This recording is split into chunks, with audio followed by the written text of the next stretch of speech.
Bonsoir à tous, merci d'être avec nous sur Monaco Info. Voici les titres de ce mercredi. Une réunion de haute importance aujourd'hui, la 134e session du comité des ministres du Conseil de l'Europe à Luxembourg a réuni les ministres des Affaires étrangères des 46 États membres pour évoquer les grandes thématiques d'actualité. Isabelle Béraud-Amadei, ministre monégasque des Relations extérieures, était présente et répondra à nos questions dans quelques instants. La Fondation Prince-Pierre avait rendez-vous à Paris. Aujourd'hui, son conseil littéraire y a désigné les grands auteurs francophones sélectionnés pour le prix Prince-Pierre et les nommés pour la bourse découverte du premier roman. Nous étions sur place. Un autre déplacement, cette fois en Italie. Le prince Albert II poursuit son tour des anciens fiefs de la famille Grimaldi. L'occasion de passer par Irsina aujourd'hui et le site de Pompéi demain. Une visite suivie de près par l'ambassadeur de Monaco en Italie, Anne Eastwood, qui sera notre deuxième invité pour nous en parler. Dans ce journal également, c'est une innovation étonnante que nous vous ferons découvrir ce soir à l'initiative de la Fondation Princesse Charlène, une piscine itinérante installée dans un camion pour permettre des leçons de natation aux jeunes des villages isolés de la région comme à Alos. Et puis de la danse, les élèves de l'Académie Princesse Grace passent en ce moment leurs examens et vous verrez que cela donne lieu à un véritable spectacle à découvrir à la fin de ce journal. Prenons tout de suite la direction de Luxembourg où se tenait aujourd'hui la 134e session du comité des ministres du Conseil de l'Europe, une réunion annuelle qui permet d'évoquer les thématiques d'actualité comme la guerre en Ukraine, la démocratie en Europe ou l'environnement. Les ministres des Affaires étrangères des 46 États membres de l'organisation étaient donc conviés à cette réunion dont Monaco, représentée par sa ministre des Relations extérieures et de la coopération, Isabelle Béraud-Amadei, et elle est en duplex avec nous. Bonsoir. Bonsoir Théo. Merci d'être avec nous sur Monaco Info depuis le Luxembourg pour évoquer ce déplacement de haute importance. Cette 134e session du comité des ministres a permis entre autres au Conseil de l'Europe de renouveler son soutien à l'Ukraine. Concrètement, comment se traduit-il au travers des décisions annoncées aujourd'hui ? Eh bien, c'était très important dans le cadre de cette conférence ministérielle du Conseil de l'Europe de réaffirmer notre soutien à l'Ukraine, ce que nous avons fait évidemment depuis février 2022 et le début de la guerre en Ukraine. Il y a différentes mesures, certaines ont déjà été adoptées, d'autres sont en cours d'adoption. Lors de la conférence des chefs d'État et de gouvernement du Conseil de l'Europe à Reykjavik, en 2023, avait été adoptée l'idée d'un registre des dommages qui permet aux victimes de la guerre d'agression par la Russie en Ukraine, aux victimes donc de déposer des demandes qui visent à l'indemnisation du préjudice qu'ils ont subi. Donc ce registre des dommages est déjà mis en place. Il a réuni actuellement un peu plus de 20 000 demandes. Donc ça, c'est une mesure effective qui résulte donc d'une volonté des autorités des États membres de mettre en place ce registre. Ensuite, des travaux sont en cours et les ministres des Affaires étrangères présents aujourd'hui se sont félicités des avancées d'une commission d'indemnisation qui prendra la suite du registre. Cette session a également une valeur symbolique pour la principauté puisque nous sommes à 1 an de la passation de présidence en faveur de Monaco qui interviendra pour 6 mois à partir de mai 2026. Un sujet qui a été abordé à Luxembourg à l'occasion des rencontres bilatérales. Et visiblement, on est déjà sur des préparatifs avec les instances du Conseil de l'Europe, mais aussi avec la Moldavie qui nous transmettra cette présidence et le Monténégro à qui nous la passerons à notre tour. Alors cette réunion d'aujourd'hui m'a permis également de solliciter des rencontres bilatérales avec le ministre des Affaires étrangères moldave et mon homologue du Monténégro, puisque vous l'avez dit Théo, effectivement, la Moldavie prendra la présidence juste avant nous. Et ensuite, nous passerons, à l'issue de notre présidence, le bâton, si je puis dire, au Monténégro. Donc, c'était une occasion parfaite pour me réunir avec mes homologues de Moldavie et du Monténégro pour échanger ensemble sur les priorités de nos présidences et dégager peut-être des sujets communs que nous pourrons mettre en avant de façon commune dans le cadre de ces 3 présidences. Prendre la présidence du comité des ministres immédiatement après avoir célébré les 20 ans de l'adhésion de la principauté, c'est quelque chose de symboliquement fort. Comment sont programmées les présidences? Est-ce que c'est là une coïncidence? Alors en fait, Monaco, vous le savez, est devenu membre du Conseil de l'Europe en 2004. Et lorsque nous sommes devenus membres, c'était les Pays-Bas qui assuraient la présidence. Les présidences se déroulent tous les 6 mois par ordre alphabétique. Donc nous avons dû attendre tout un cycle complet de présidence, c'est-à-dire 22 ans, avant que Monaco ne prenne cette présidence qui débutera le 15 mai 2026. Alors sans déjà en dévoiler trop le programme, quels seront les axes forts qui marqueront la présidence monégasque? Sur quel message la principauté souhaitera insister pendant ces 6 mois? Alors, ce que je souhaite dire, c'est que nous sommes déjà en principauté mobilisés activement pour préparer donc cette présidence, qui sera un moment historique, puisque je viens de le dire, c'est la première fois de son histoire que Monaco assure la présidence du comité des ministres du Conseil de l'Europe. Donc, des départements ministériels mobilisés, un comité de pilotage interministériel qui travaille régulièrement pour élaborer un programme que nous dévoilerons dans un an. Une représentation permanente à Strasbourg très mobilisée, très dynamique, qui travaille activement également. Et donc, nous allons mettre en avant des valeurs qui sont chères à la principauté. Et donc, parmi les priorités de la principauté, le sport, avec l'accueil de la conférence des ministres des sports qui aura lieu à Monaco en novembre 2026, la lutte contre les violences faites aux femmes, la protection des enfants, réaffirmer l'attachement de la principauté à la Cour européenne des droits de l'homme et à l'exécution des arrêts de cette Cour, et un volet également sur la criminalité organisée. Merci beaucoup Isabelle Béroux-Amadei d'avoir accepté cet entretien depuis Luxembourg dans le cadre de la 134e session du Comité des ministres du Conseil de l'Europe à laquelle vous participez en tant que ministre monégasque des Relations extérieures et de la coopération. Merci beaucoup. Merci beaucoup Théo, bonne soirée. Un autre rendez-vous très attendu se tenait en parallèle aujourd'hui, cette fois à Paris. La Fondation Prince-Pierre y réunissait ce midi son conseil littéraire pour désigner dans un premier temps la liste des grands auteurs francophones sélectionnés pour le prix Prince-Pierre, puis les nommer pour la bourse découverte du premier roman. Les détails de Christophe Paco et Jérémy Henry sur place.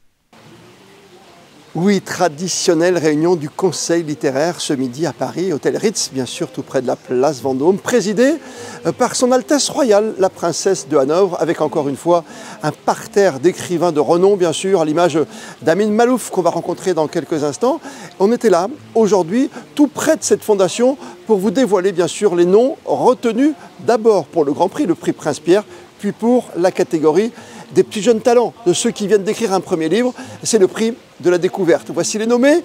Ils vous sont présentés par le secrétaire général de la Fondation Prince-Pierre, Jean-Charles Curon. Natacha Apana, Louis-Philippe d'Alembert, Marie-Hélène Lafont et Marie Nimier. Ça veut dire encore une fois que ça récompense l'œuvre entière. En effet, le prix littéraire est donné à un auteur de renom à l'occasion de la sortie d'un ouvrage récent pour l'ensemble de son œuvre. Donc nous avons Ruben Barouk pour Tout le bruit de Guélise, magnifique roman. Je ne devrais pas donner mon avis. Non, mais bon. Alice Develay, Tombée du ciel, Le vrai visage de la pluie, c'est joli, hein, de Jonathan Dumani, Fait d'eau s'en va, de Thierry Thomas, Mon vrai nom est Elisabeth, d'Adèle Yon, et La patiente du jeudi, de Nathalie Zadje. Je crois que le titre du premier roman est choisi avec un soin extrême. C'est effectivement une très belle sélection, avec des ouvrages très divers, mais visiblement mus par la passion de l'écriture. Particularité de cette édition 2025, vous venez de le constater, la présence de 3 écrivaines sur 4 sélectionnées sur le Grand Prix, sur le prix Prince-Pierre. La réaction de l'académicienne Dominique Bonnat.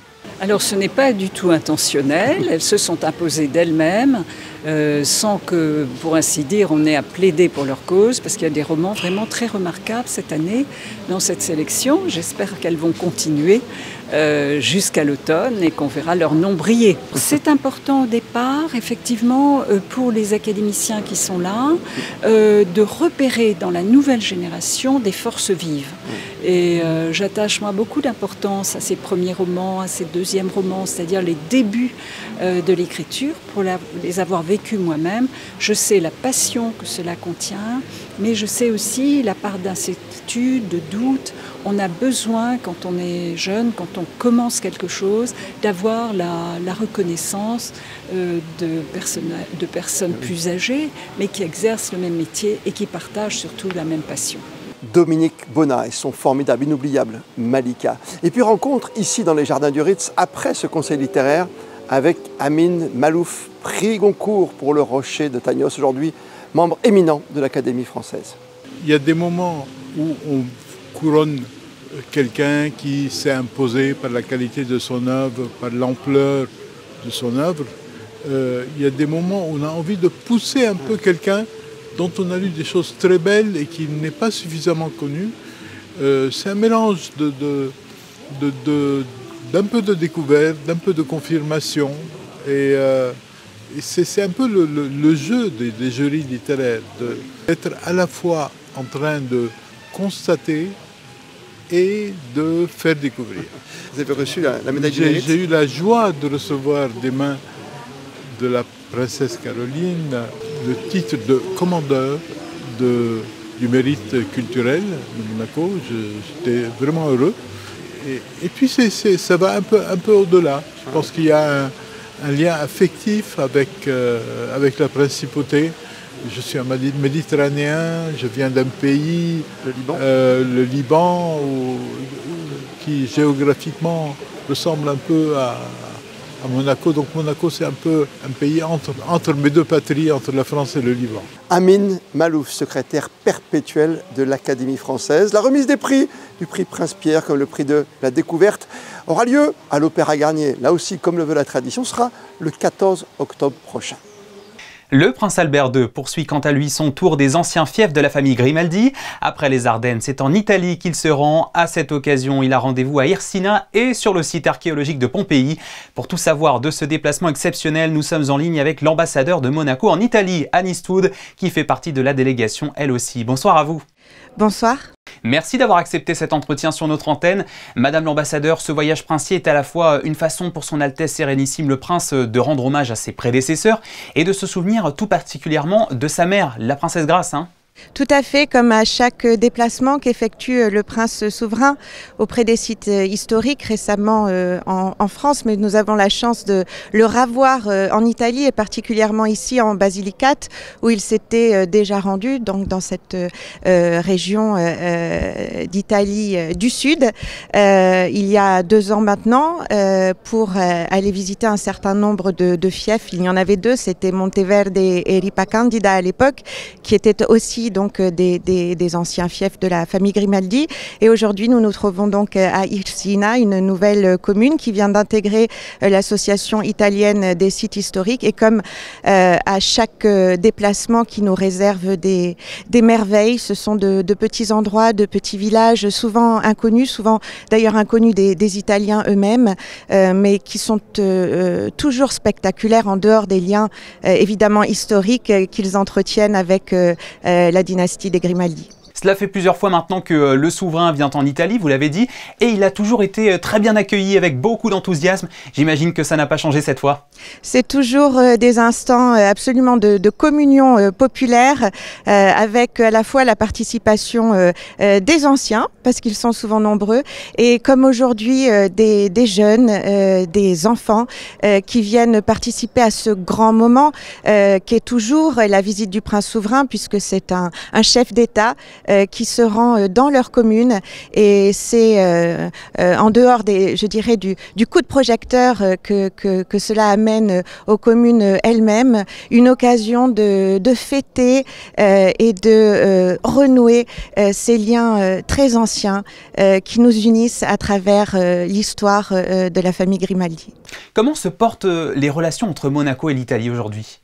Elle se porte de façon excellente, bien entendu.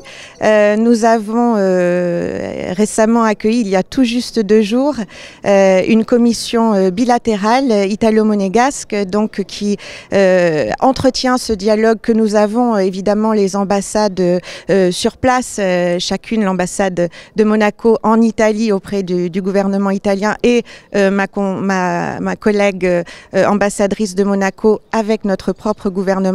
Mais c'était un moment important de dialogue et puis je dirais presque historique parce que la commission ne s'était plus réunie depuis une dizaine d'années. Donc on impulse à nouveau, je dirais, ce dialogue plus régulier au plan politique pour faire avancer également des dossiers importants. Et je crois que ce rapport direct et personnel qu'ont pu avoir les représentants des autorités il y a 2 jours est également important, riche et sera fructueux pour faire avancer le dialogue et les dossiers. Merci beaucoup Anis Wood, ambassadeur de Monaco en Italie, d'avoir répondu à nos quelques questions sur ce déplacement princier. Merci beaucoup. Avec grand plaisir. Bonne soirée. Retour à Monaco à présent. Hier soir avait lieu une nouvelle édition du Demo Day dans les locaux de Monaco Tech, cet incubateur de start-up de la Principauté. C'est à cette occasion que des start-up qui ont intégré le programme monégasque étaient amenés à pitcher leur projet pour lancer leur réseau. Alban Gingembre et Marie-Ève B sont allés découvrir cette promotion 2025. Ils ont quelques minutes pour présenter leur concept et éventuellement séduire de potentiels clients ou investisseurs. Ici, ces startups sont surtout portées sur l'innovation technologique. Mataflow, c'est une start-up qui développe tous les outils nécessaires pour l'exercice en imagerie médicale, augmentés par l'intelligence artificielle générative pour sécuriser et accélérer le travail des médecins. Competitor is a startup that provides and will deliver by the end of 2026 the first electric outboard motors with counter-rotating and proprietary systems of technology introduced in a 30 kilowatt motor for small to medium-sized boats. Ces 4 jeunes entreprises viennent d'intégrer Monaco Tech, l'incubateur de start-up de la Principauté, une aide précieuse pour se lancer. Quand on est, par exemple, médecin comme moi, on n'est pas entrepreneur et ça ne s'invente pas. Il y a des étapes, par exemple la protection intellectuelle de son projet, par exemple le financement de son projet. Quand on entreprend un projet tech comme moi, on est concentré sur la technologie et son apport, mais il y a un projet business derrière. Et c'est à cet instant que Monaco Tech intervient. Le programme accompagne les startups pour transformer des idées en projets concrets. C'est un point de départ. Jusqu'ici, elles étaient incubées, on les gardait un petit peu pour nous. Là, aujourd'hui, l'objectif, c'est de les présenter, mais c'est le point de départ de tout l'accompagnement qui va suivre derrière. On va les accompagner pendant 18 mois et elles vont bénéficier pendant tout ce temps-là d'autres mises en relation ciblées, d'un programme d'accompagnement, de coaching, d'un soutien si elles recherchent du financement aussi, d'autres mises en relation avec des investisseurs. Un nouvel appel à candidature est lancé à Monaco Tech pour les entrepreneurs de demain. En basket, la Roca Team s'est imposée 86-48 sur le parquet de La Rochelle hier pour la 28e journée de Betclic Elite. Une belle performance et une belle répétition générale alors que le Final Four d'Euroleague approche à grands pas. Avant ça, la prochaine échéance du championnat est fixée ce samedi à Chalon-sur-Saône. La Fondation Princesse Charlène a inauguré un projet tout à fait étonnant hier dans la commune d'Allos, dans les Alpes de Haute-Provence. Il s'agit d'un centre aquatique mobile, une piscine itinérante installée dans un camion pour permettre aux jeunes de 3 à 12 ans d'apprendre à nager près de chez eux. Gaëtan Lebrun et Alex Savial sont allés voir par eux-mêmes. En collaboration avec Aqua Itineris, la Fondation Princesse Charlène continue de sensibiliser à la prévention de la noyade et la santé par le sport. Imaginée et conçue par Jean-François Buisson, la piscine mobile met à disposition un bassin de 8 mètres de long et 1,40 m de profondeur, des vestiaires et bien sûr des maîtres nageurs pour offrir à tout le monde un accès à l'apprentissage de la natation. L'idée, c'est venu de mon travail humanitaire parce que je suis un humanitaire à la base. Et j'ai créé des écoles enfantines, mais aussi des groupes de secouristes volontaires en cas de catastrophe naturelle. Et surtout pour les inondations, et il fallait apprendre à nager aux populations dans des villages paumés dans les montagnes du Moyen Atlas au Maroc. Donc l'idée c'était, comme on ne peut pas construire de piscine sur place, il n'y a pas de piscine sur place, il faut en amener une, on l'amène. C'est là où j'ai eu l'idée d'amener la piscine sur un camion et puis de la faire tourner dans les villages pour apprendre à nager à tout le monde. Ce centre aquatique itinérant est une solution efficace pour répondre au manque d'infrastructures dans les zones rurales et permettre à plus de 1000 enfants d'apprendre à nager chaque année, un exceptionnel outil pédagogique qui illustre parfaitement le combat mené quotidiennement par la Fondation Princesse Charlène. Comme on le sait, malheureusement, l'OMS produit chaque année des chiffres. Le dernier rapport en décembre 2024 fait état de plus de 300 000 morts par an par noyade. Et malheureusement, majoritairement des enfants moins de 5 ans. Donc, fort de ce constat, et de par l'objectif de la Fondation, cet outil nous a apparu évident et ALOS nous a sollicité parce que malheureusement pour eux, la première infrastructure pour apprendre à nager est à près d'1 heure de route. Un nouveau modèle dépliant devrait être réalisé cette année pour permettre aux enfants de bénéficier d'encore plus d'espace. C'est un des temps forts de leur parcours. Les élèves de l'Académie de danse Princesse Grace se sont confrontés à un jury de professionnels aujourd'hui dans le cadre de leur examen de fin d'année. Un travail de longue haleine qui a donné lieu, vous allez le voir, à un spectacle époustouflant. Sarah Nkari, Camille Caloni et Clélia Renaud.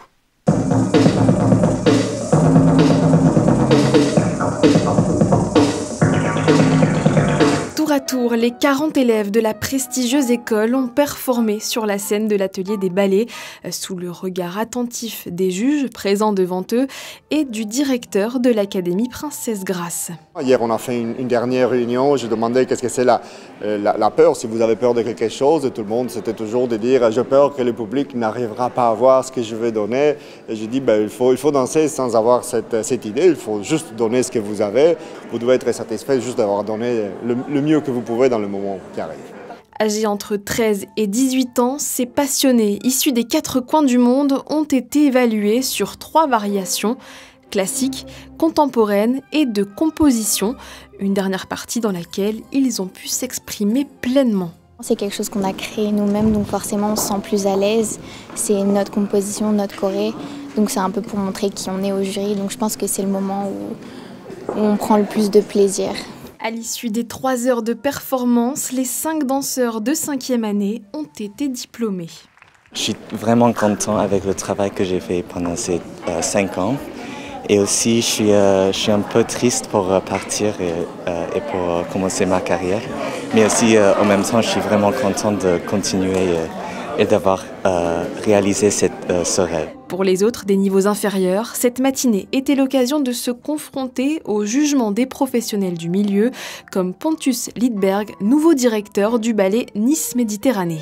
Pour moi, en particulier, ce qui me touche, c'est le regard. C'est quelque chose qui est un je ne sais quoi, c'est quelque chose qu'on ne peut pas vraiment dire exactement ce que c'est, mais quelque chose de captivant. C'est des petites différences qui sont quand même des différences, mais ça reste un niveau très élevé. Chaque année, Luca Massala parcourt le globe à la recherche des jeunes les plus prometteurs. Sur 15 000 rencontrés, seuls 10 intègrent l'Académie monégasque. Au terme de la formation, certains signeront avec les ballets de Monte-Carlo et d'autres partiront vers de nouveaux horizons. Voilà, et la prochaine échéance sera le gala de l'Académie au mois de juin. Le monégasque est bien sûr la langue officielle du pays, au même titre que le français. Elle est enseignée dès le plus jeune âge dans les écoles de la Principauté. Et chaque année, un concours scolaire est organisé pour rappeler à quel point elle est importante pour la culture et l'identité locale. Hier matin, c'était justement l'heure des épreuves écrites pour les élèves du collège Charles III. Et nous y étions, Léa Dutrouille et Marie-Ève B sur place. La langue monégasque ne se contente pas de survivre, elle s'écrit, se parle, se transmet et parfois elle se défend aussi. Dans les salles du collège Charles III, ce sont les élèves eux-mêmes qui ont été les gardiens le temps d'une épreuve pas tout à fait comme les autres. Notre envie, c'est vraiment en fait de transmettre cette langue qui fait partie du patrimoine immatériel de la Principauté et de montrer aux élèves que à Monaco, il existe une langue qu'on peut continuer à parler et en tout cas dont on utilise des expressions dans le quotidien sans même s'en rendre compte. Et c'est en fait cette langue qui est intéressante parce que c'est ce qui fait qu'on est différent des autres. Voilà, c'est vraiment une langue de cœur et une langue identitaire. Ce concours, organisé en partenariat avec la mairie et l'Éducation nationale de Monaco, rassemble chaque année depuis 1981 des élèves du CM2 à la terminale. Cette langue aux sonorités chantantes héritée du ligure est soutenue aujourd'hui par une politique linguistique active. L'enseignement du monégasque, à l'initiative du prince Régnier III, est obligatoire depuis 1976. Aujourd'hui, ce sont les collégiens qui sont réunis dans leurs collèges respectifs pour les épreuves écrites. Ensuite, il va y avoir une sélection et les élèves sélectionnés viendront passer les épreuves orales qui auront lieu en mairie durant la semaine du 2 au 6 juin. Et puis la remise des prix, cette très belle soirée familiale, culturelle, aura lieu donc dans la cour de la mairie le lundi 16 juin en présence des plus hautes autorités de la principauté. Dans les copies, il est question de vocabulaire, de grammaire, mais surtout de mémoire. Une fois l'examen terminé, certains se rendent compte que la langue n'est pas seulement qu'un outil. Je pense que c'est plus un héritage à préserver. Et moins une langue, langue vivante, c'est vrai que de moins en moins de personnes en parlent et il faudrait que ce soit plus parlé ici, à Monaco. Tu peux nous dire quelques mots en monégasque? Je sais pas moi, bonjour, me chiamo Adam. Bonjour, je m'appelle Adam, voilà. Go 15 anni, j'ai 15 ans. Voilà. Je me sens plutôt sereine parce que je pense que j'ai quand même bien réussi. J'ai pas eu beaucoup de difficultés donc je pense que ça va aller. C'est peut-être là l'essentiel, tant qu'une langue est transmise, elle n'est pas en danger, elle respire. Cette information à présent communiquée par le gouvernement princier. Plusieurs services de l'administration ont déménagé ou vont déménager prochainement au centre administratif situé, notez bien, au numéro 5 de la promenade Honoré 2. La direction des affaires juridiques, la direction de l'action et de l'aide sociale, celle de l'habitat, celle de l'éducation nationale, de la jeunesse et des sports, les services des titres de la circulation et l'administration des domaines ont déjà pris leur quartier dans les locaux du nouveau pôle administratif. Ce vendredi, ce sera au tour de l'Office des émissions de timbre-poste et en juin, au tour des services des parkings publics et de la direction de la prospective de l'urbanisme et de la mobilité. Et avant de refermer ce journal, un mot de cette projection spéciale proposée hier soir au Théâtre Princesse Grace, Les Voix du Silence, un film documentaire de 52 minutes qui revient sur les 20 ans de Fightheads Monaco et ses combats portés par la princesse Stéphanie contre le VIH-Sida. Voilà pour l'actualité du jour, c'est la fin de cette édition. Merci à vous de l'avoir suivi. Dans un court instant, les prévisions météo de Sarah Nkari. Juste après, ne manquez pas la nouvelle capsule des vidéastes du pavillon Monaco à l'exposition universelle d'Osaka, au Japon. On se quitte sur les images de la 134e session du comité des ministres au Luxembourg, aujourd'hui capturée par notre photographe Stéphane Dana. Excellente soirée sur Monaco Info et à demain.